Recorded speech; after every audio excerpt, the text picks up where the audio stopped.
Black Lives Matter. She's a Super Geek is a proud member of the Misdirected Mark Network.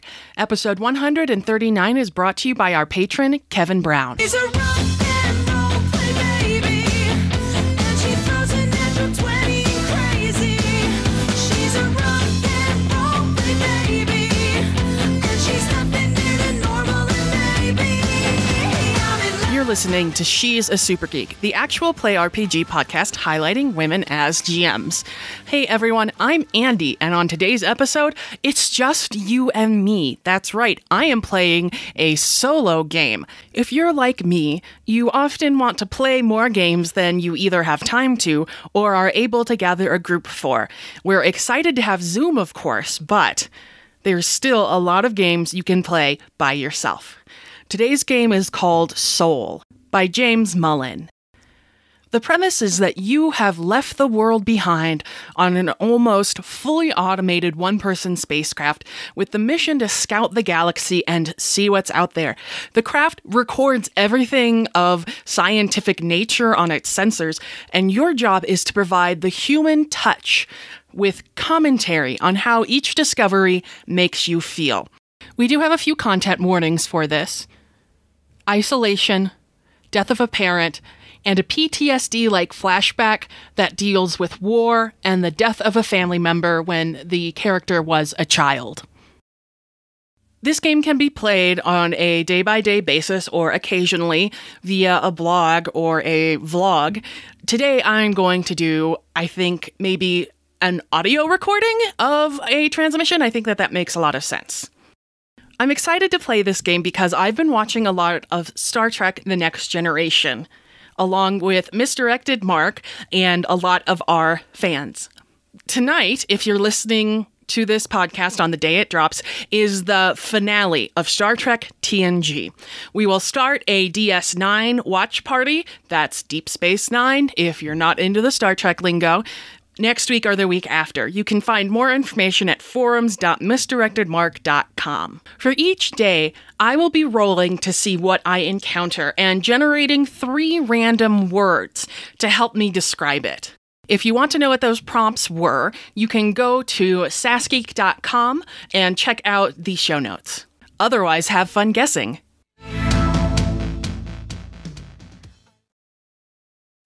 Hello, Pluto Station. This is Mercedes Howard reporting from the Gerardi. It is day 8 of being out of hypersleep, which was mostly comfortable, as I have told you before. Today, the ship is looking out onto an asteroid belt. Now, I know that I was told not to name things, but I do like naming things, and just calling things very generically I feel like could get very confusing, so I'm going to call this asteroid belt, I'm going to call it the Cereal Asteroid Belt, because the asteroids kind of look like different pieces of breakfast cereal, which is probably not the most scientific way of naming things, but then again, they didn't send a scientist to record their feelings. The science is all being done, of course, by the ship, and that's really cool.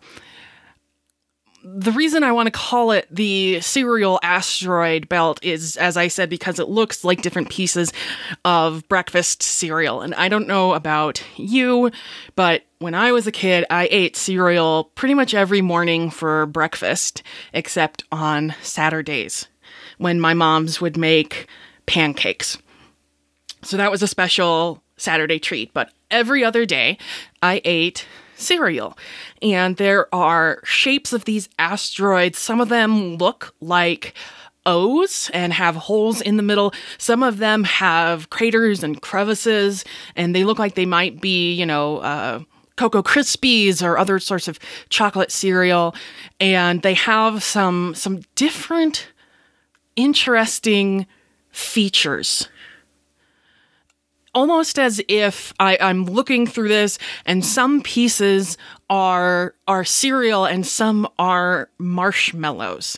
And I can't quite tell if, maybe the ones that look like marshmallows are farther away. Maybe there's some sort of filtering that the system is doing to save my eyes from something that's out here. And this is so weird. I'm just sitting here talking to myself. I never had any trouble talking to myself when I was in orbit in Saturn, but talking to myself while recording feels kind of weird. So, sorry, Pluto Station. So some pieces do look like marshmallows, and they do look sort of iridescent different colors, and not necessarily fluffy, but there is sort of a little, I would assume, glow to them, which is kind of what makes them look like they might be softer. Now, I know if I crashed into one, it's probably plenty hard, and we shouldn't do that. And thankfully, the ship is smart enough not to do that, but that is what I am seeing. And honestly, it makes me feel really homesick. I've been really distracted this far into the mission, obviously in hypersleep, and then the past week I have been, double checking everything, going over the checklists, making, notes and logs, and feeling very capable. And right now I just feel really alone. And maybe just a little bit guilty.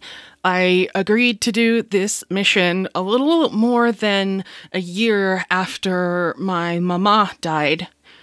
And while my mom is doing pretty well, I mean, they're not, the youngest starfish in the sea, but they were ready. Mama had a really prolonged illness, but Mom was prepared and she seemed to be doing well. But now out here, I can't help but wonder exactly how long I was asleep for and whether or not Mom is okay and waiting for me back home. I didn't think about until just now that she might die while I'm out here. And so seeing all of this serial asteroids makes me feel homesick and a little scared, and I miss both of them a lot. And I just hope there's somebody waiting for me when I get home. This is Mercedes Howard journeying onwards. Hello, Pluto Station. It's day 17 of my journey. Again, I'm Mercedes Howard, in case you haven't been listening or are listening to this, I guess, out of sequence. I'm a little stunned right now. The ship, of course, has these incredible sensors, and it has taken us slightly off course to view something I never thought that I would see. There is an eclipse happening on one of the planets, but it's an alignment of their two moons eclipsing their sun. And it is so cool. When I think of two moons, of course, I might think of Star Wars. And that's the only time I've seen anything like this is in movies. And it is just so beautiful. And I know that this might take me off course and that I might be back a bit late. And I know that there was some controversy about whether or not to let the ship do that. But I am so glad that everybody who argued that the ship should be able to do that could. I am just filled with incredible wonder. Eclipses on Earth are rare and they're cool and everything, but this is not just a total eclipse of the sun, but a total eclipse with two moons and a sun. I don't even know if there's a name for this. And the planet, which I haven't we haven't actually landed on, because that was something that some scientists lost. I'm not supposed to land anywhere. So I'm seeing it from some different angles. I was able to see it from up near the moons as the other one sort of slid into alignment. And now I'm looking at it from, very, very close to the ground, looking up, and the air, maybe the atmosphere, seems purple. I can't think of another name for it. And of course I can't go out and feel it. The ship is telling me that I would die instantly if I tried to go outside. And while I do have a spacesuit for emergencies, I don't particularly want to have to use it. Particularly for this, I wouldn't be able to feel it anyway if I was in a space suit. But it kind of looks like how I think the color purple would feel if it was a feeling. It's kind of deep and impressive, but almost maternal and cradling. And for the first time, I'm really realizing that that I'm this sort of pioneering nomad out amongst the stars where nobody else has ever been. And it's overwhelming. It is so overwhelming. And of course, I did plenty of study before this, and the ship has lots of data, but I don't even know how to look to look up something like if there's a name for this event, or, maybe they're gonna name it after me since I'm the first person who saw it. Not that that really matters, although that would be really cool. And I'm wondering, after just 17 days, we have a lot more to go. I'm wondering if I'm going to be able to keep my sanity. I'm looking at all of these incredible things that I don't know if I'm ever going to be able to explain verbally. And even, I'm keeping a handwritten journal with little sketches, but they're nothing compared to, of course, the pictures that the ship is taking, I'm sure. But I don't know what this feeling is. I know that if you question whether or not you're sane, that is a good indicator that you are. And of course, I had training in being isolated for so long, and I had practice. But it's different when you're isolated, on a space station, and that you're just after it gonna get to go home, and there's been no sort of time warp or anything, because I know when I get back it will have been much longer for everybody else than for me. And I think I know I'm going to be okay with it. But to not be able to share experiences like this with someone, experiences that are this is how the color purple feels. I don't know how I'm going to be able to express that. I'm doing my best, and I'll continue doing my best. So until the next event, this is Mercedes Howard, journeying onwards. This is day 23. This is Mercedes Howard. Hello, Pluto Station.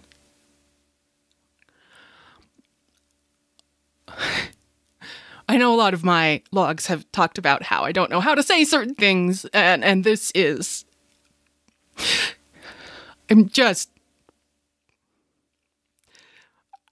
I don't know what happened. I don't know if I'm losing my mind. We are only 23 days into this. But there was this weird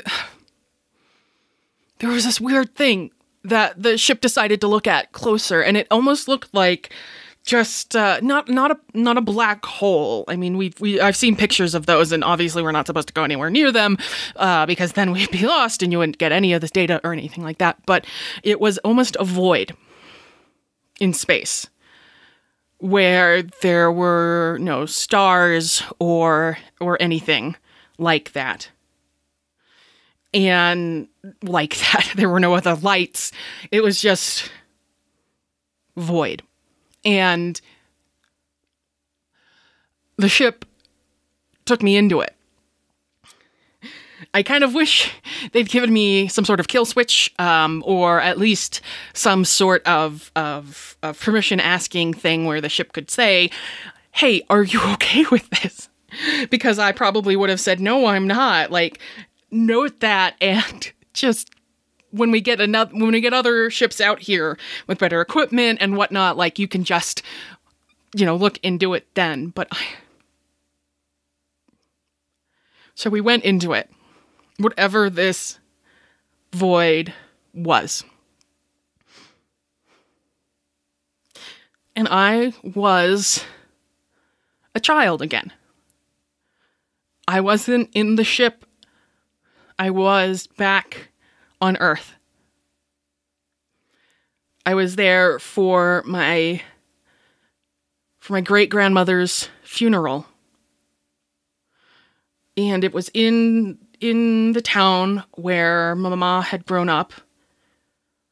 And it was the first time I had been to Earth. So it was amazing and overwhelming, and maybe kind of felt like I do now. Maybe it's these feelings that are bringing it up. And it was during the Civil War. We were supposed to be in a safe space. We were supposed to be in a place that was not being touched. But of course, it's, modern warfare, so there is no place on Earth that couldn't be touched. And after the service, we were gathered together in a family villa, and I slipped out. And my Uncle Alfred saw me. And he didn't try to stop me. He just said, remember that the curfew is 8 p.m. And I was like, yeah, okay, 2000 hours. I'll be back by then. And I don't know what he thought I was doing. I don't know what I thought I was doing, but I was walking, and I went to the graveyard where we had just buried someone. And the grave had already been astroturfed. You couldn't even tell that it was a fresh grave, and it was so strange. And I didn't have a big connection to this person, but it was still, the first time I had seen death or really experienced the death of a family member. And I was curious and scared. And I just sat on the fresh astroturf. And I just looked at all of the different grave markers. There were a lot that were really retro, even some that were just made out of stone. They were crumbling, of course. You couldn't even read the names on many of them. And I didn't hear the curfew ring. And I didn't know what the sun should look like at the right time and everything. And I realized when it was just totally dark that I had probably missed curfew. And I wasn't thinking of many things while I was there. I was sort of I was there and just feeling all of these feelings. And I heard them coming. Like I said, this was supposed to be a safe place. And so I ran. I ran as fast as I could, faster than I ever have, and I ran straight back to the family villa, where Uncle Alfred was there waiting for me, looking very, very worried. He hadn't allowed them to lock the door, even though it was curfew. And, I mean, I know he could have gone to jail for that, but the odds of something happening, again, were really small. But he saw them too, and he ushered me in, and the rest of my family was already down in the basement, and they thought I was somewhere. This wasn't a small space. This was a pretty big compound. And I went into the basement with everybody, and we were all okay. We had each other. And the next morning, when we went out and we saw where the bombs had been dropped and the different places that had been destroyed, one of them was the graveyard. And I wasn't scared because I had been there, and if I hadn't ran as fast as I could, I might have died. Although, of course, as an adult looking back, that's what I probably should have been scared of. I was really sad that that was a resting place for a family member, for several generations of family members, and that was a place we couldn't get back.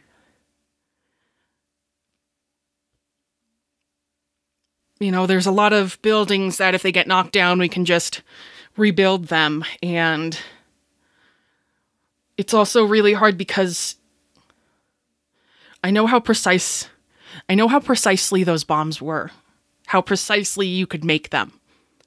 And so the thought that you would target, the homes of government officials, sure, you're in a war, but the fact that somebody actually thought and targeted just the town's graveyard was just horrible to me. I couldn't imagine someone who had lost a family member and who had been to a funeral and buried them saying,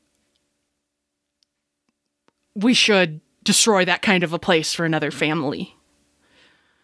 And we didn't stay. We left that day. We left to go back home. And I don't know what would have happened if we had stayed. The town was safe for the rest of the Civil War. And when things had calmed down, I thought that maybe we would go back, but Mama said that it wasn't a home anymore because it didn't feel safe.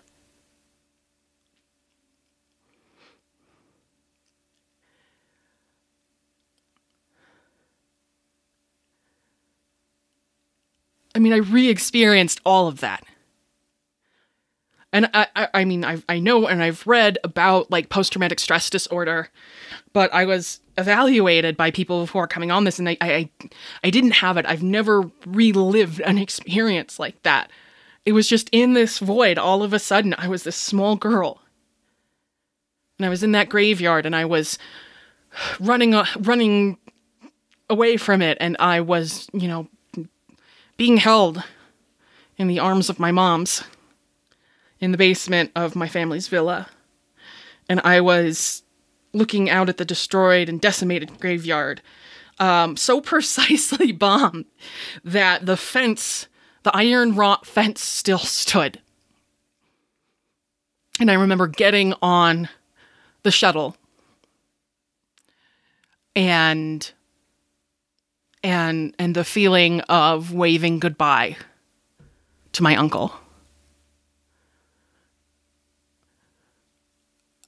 I don't know if that is truly something that happened, like I re-experienced it. I don't know if this was some sort of time jump, and if it was, why would it take me back there, and then why would it redeposit me back exactly where I was? I don't know if it's something that happened in my head. I just don't know.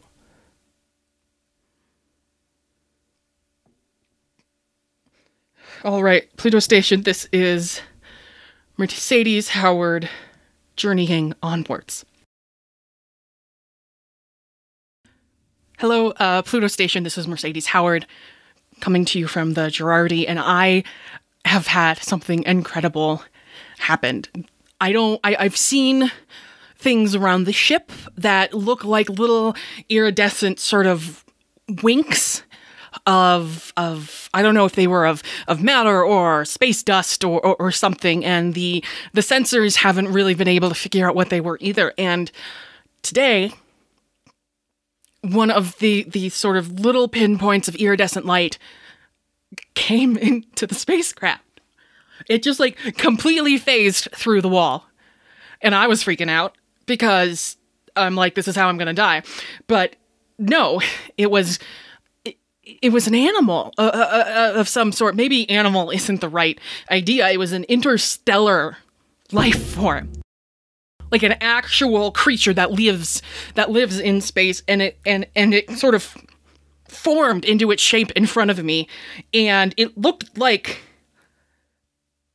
a I don't know what to say, like a bird jellyfish thing with like a dog tail almost.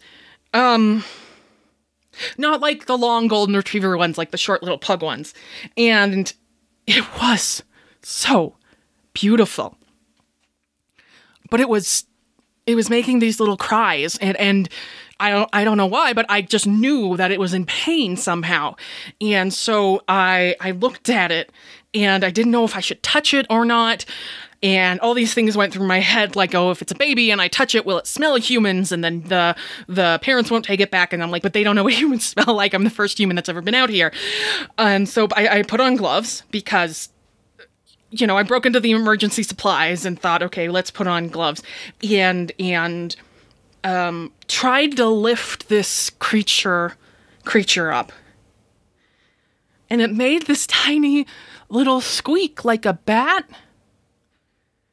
And it felt almost like that slime that kids play with, like almost like it was going to fall through my fingers, like it was almost liquid, but not. And I put it on, you know, a flat surface, and I just kind of was like, hey, buddy, I don't know what's wrong, but I really want to help. I think that you might have made a mistake coming in here. And maybe others are going to come and, like, make you leave or something, but I'm going to try. I'm going to try to help. And blood or fluid of any kind.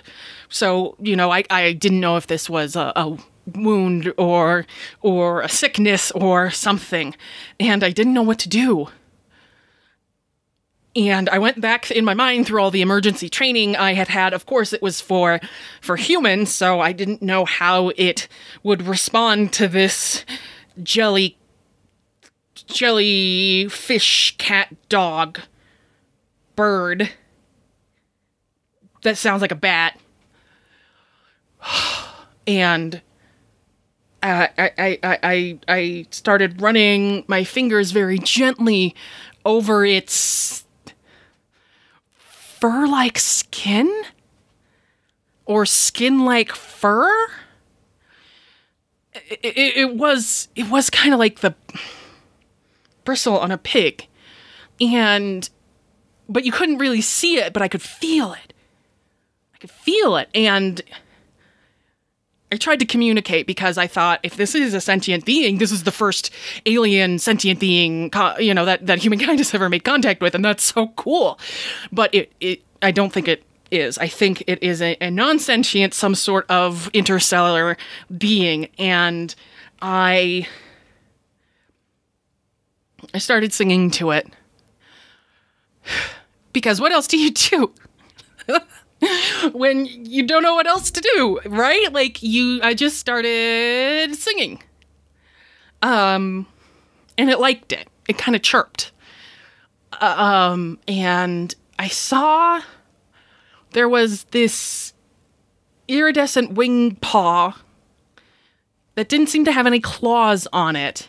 It had like 3.5 of them, like the tail might have been 1, but there were at least 3. And I was like, okay, you use these to like sail through space. Like that's super cool. I don't know why you need them. And then I was like, of course they need to somehow build momentum when they're in space. Duh. But then the momentum just keeps them going. And there was this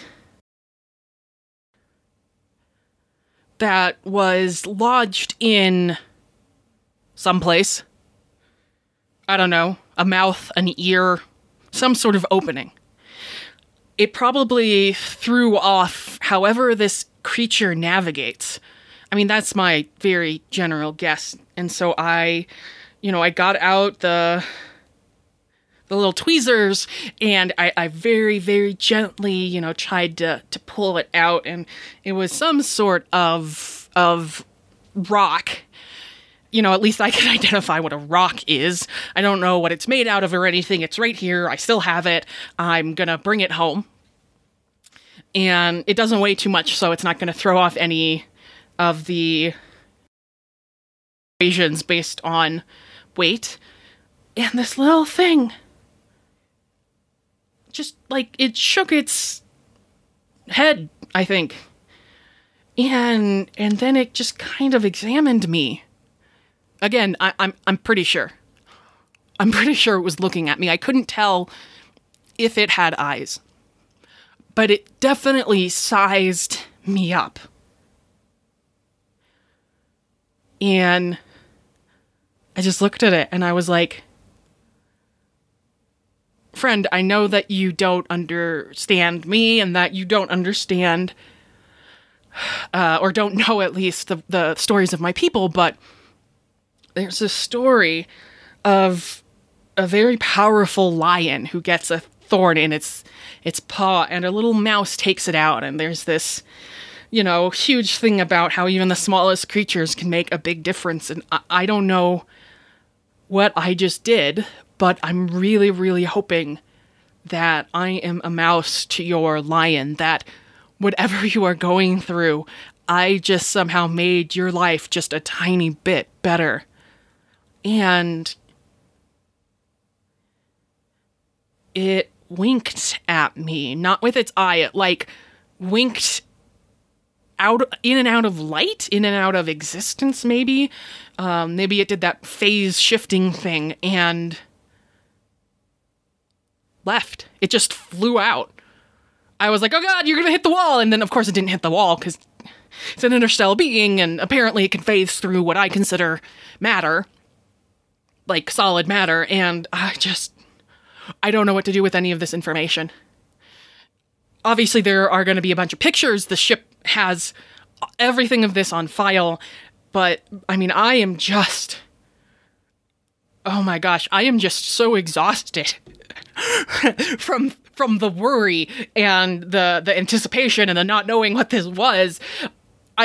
Oh my gosh, I made contact with an alien life form.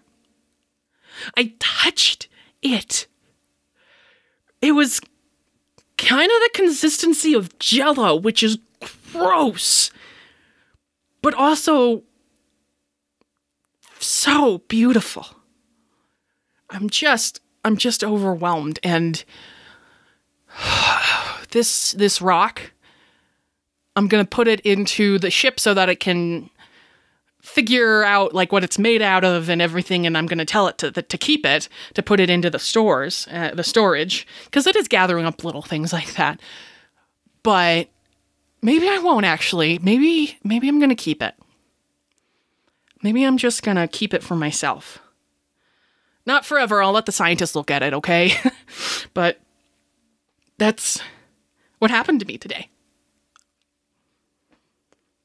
This is Mercedes Howard, journeying onwards. This is Mercedes Howard, Pluto Station. Hi. It's day 42. And, the the old joke that 42 is the answer to everything. Well, I guess that only makes sense if you've read those books or seen those movies or whatever. But anyway, I don't know if this is the answer to everything, but I feel very, very strongly the sensor picked up an Earth-type planet. Something that is possible for colonization, like on the surface colonization. The computer has named it SO428391. Wait, 42, that's the day we're on. Oh, duh. The computer's categorizing stuff by the day. That makes a lot of sense, but how many things is it categorized today? Holy cow. Anyway, this planet, from far away, looks like a creamy brown color. And you get closer to it, and you can see actually that is some of the atmosphere. You know, the atmospheric gases make it look that way, far away. But up close, it looks, I don't want to say very similar to Earth, but it looks similar to Earth. There are some lush green places, there seem to be some more desert places, and all of the readings have come back that it is livable for humans. That it has water and it has the correct oxygen content, and I mean, just everything. And so I'm looking at this planet, and I'm like, is this the next home of humanity? Is this the next place that we are going to live and that future generations will call home? And so even though the computer has already named it, I think I would very much at least like to request that this planet is named after my mama. Her real name was Maya. And I realized that, like, there was an ancient Mayan civilization, and, like, that might be confusing, but, I thought that, like, Planet Pancake sounded silly. And as I think I've said before, pancakes make me think of home. And I think it would be a great tribute to her. And how she made every place feel like home, no matter where we moved. One thing the computer noted is that it is very humid on the planet in most places, and that sounds horrible. I've never lived in a place with any humidity because I've lived on space stations basically my entire life. But it is a great possibility, and I am really, really excited about this. And there seem to be different continents and oceans, and according to the computer at least, like, the likelihood of these oceans being drinkable for humans is very high. And even if it's not, like, we can purify water, whatever, I would be so excited. I would be so excited if one day that planet was my home. This is Mercedes Howard journeying onwards. Hello, Pluto Station. This is Mercedes Howard. It's day 50. We're curving back. We are on our way home. But I have really wanted to take a closer look at that planet. And so I did find a way to ask the ship, hey, could we go back? Or circle around, I know that it doesn't want to do anything redundant, but it agreed. Or I don't know, its systems were like, sure, that sounds like agreed. Back to what I called Planet Maya, after my mama. And the ship was interested in it because it is a possibility for colonization, and part of our orders, or project or whatever were to go and to find out where, if anywhere, was space for humanity. And so we dropped through the atmosphere. We didn't land, of course, that's against the rules. We're not supposed to actually land, but we were hovering over the surface, and we came down at this place, and I don't know exactly, of course, why the ship chose this particular place, but it was an inlet from the sea. And it almost looked like it was bubbling. Like there was maybe something fermenting there. I don't know. It might have been some sort of life form and you know, them breathing or some chemical reaction. I don't know, but it was really cool. I know I've used the term cool to describe a lot of things, but this was like, you know, here is this foaming water, and I have expected Aphrodite to rise out of the water on a seashell and you know, bless the planet, and you know, people appeared. And obviously, I mean, I know that's not going to happen, but it was kind of like something out of those old poetic mythology books, those old lyrical, oh, what were they called? Epics, lyrical epics. But that wasn't even close to the most interesting thing. We flew around, and, you know, I saw there were several different unique biomes, and, you know, probably different ecosystems within them all. We did catch glimpses of some animal life, but they seemed to be very small. They registered to the ship as reptilian or as fish. So if this world is similar to Earth and is evolving similar to the way Earth evolved, it should be very early in its evolution. I mean, we're talking billions of years ago from where Earth is. And yet, we flew up on these mountains. These navy blue mountains. I thought at first, like, maybe they were silhouetted or it was a distortion, but no, the rocks are navy blue. And there was a structure partway up the mountain. Not a natural structure, like a built structure. And I did what I was told never to do. I put on my spacesuit and I went out there. And the readings all said it would be fine, but I don't know, I was still a little scared, so I kept the spacesuit on, mostly. I don't know what this thing was made out of. I don't know if it was wood or metal or stone, but it was smooth. And it was different hues of blue. I think that they must have used stuff from just around there, because there was a lot of blue things. A lot of different kinds of blue flora. There were some giant blue trees. And I know I'm saying blue a lot, but imagine like every shade of blue, from like robin's egg blue to like a dark teal to midnight blue. And it was beautiful. It was smooth. It was perfectly formed to each other.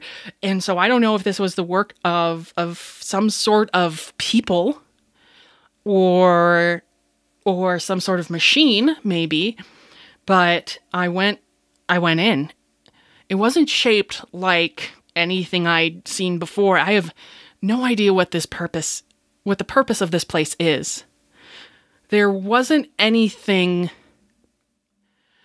there wasn't anything like material or not. I mean, obviously it was material, but like there wasn't anything that was like covered in fabric or anything like that. Like there were what looked like natural seating that came up from the floor in some places, and there were some big rooms and there were some small rooms, and there was a room that had running water, and I'm like, how is there running water? Like, there must. I mean, we're up a mountain, right? So it might be coming down. It might be moving down from the mountain. That would make the most sense. And so obviously it had to have some sort of aqueduct system, probably. And there was a giant room. And if I was casting a movie, or, you know, if I was directing a movie, like, this is where I would put the grand ball scene. I don't know if it was a ballroom or not, but it had these pillars that were like onyx black and intricately carved with I don't know if they were random designs or if they were hieroglyphics or symbols or something, but they were intricately carved. And you really had to look closely or even put your fingers on it to sort of see the details because it was so dark. And yes, I took my glove off. And once I took my glove off, I took the rest of the suit off. I'm fine. I'm back in the ship. We're flying back. But it was amazing. It was like nothing I've ever felt before. The air was a little sweet. It had sort of not just sweet, but almost like an umami flavor in the back of my throat. And I could smell water or humidity or something, but it wasn't, it wasn't horribly humid, which was, great, but it also wasn't dry. And there were raised platforms, and there were windows, and there were what looked like, I don't know, like sculpted ladders, and I took as many photos as I could. Trying to explain this experience is almost impossible. Like, compared to everything else I've described, like, this is the most impossible. This is proof that there is other sentient life. Now, the place felt abandoned. Of course. And I don't know if it has been abandoned, or what reason it would be abandoned, or if it is a temporary thing and some people or thing is coming back. The corridors were all very big and spacious, and so I mean, there's a possibility that these are sentient. I mean, the way this thing is designed, it has to be a sentient creature or creatures, but it could be a lot bigger than us or a lot smaller than us. More likely bigger, because I mean, everything felt sort of a little bit too big for me. My entire life, I have known that there was something out there. I've known that there was something bigger than us, that there was something not physically bigger than us, although they might be, but that we were not alone. And we might be alone now, but we haven't always been alone. We're not alone in the sense of we are the only sentient creatures in the entire galaxy. There is, or at least there was, other sentient creatures, I would call them people. Whether or not they're humans, that doesn't matter. There was some sort of sentient people on this planet. And if I make it back, I am coming here to colonize this place. I have tasted the air. I wasn't stupid enough to try and drink or eat anything, but I have tasted the air and I have felt the rocks. And I have smelled the coolness and freshness of the running water. And I have heard the movement of wind through the trees. It was almost operatic. Like there were so many different conversations happening around me that I could barely focus on one, and I didn't understand any of them. It was very much like watching an opera in a language I didn't understand. Like there were conversations, like there was something calling. And I don't know if it was just my imagination or if it was echoes of whoever these people were or are. But I have never been so excited in my entire life. And so I know you're going to get these logs before I get back. So y'all better be preparing. Y'all better be preparing to colonize this place, because you'll receive some of the science stuff too. So start making preparations, because I'm probably just going to turn around and go right back. That place on planet Maya, that's my home. I genuinely felt, even though I'd never been there before, like I was home.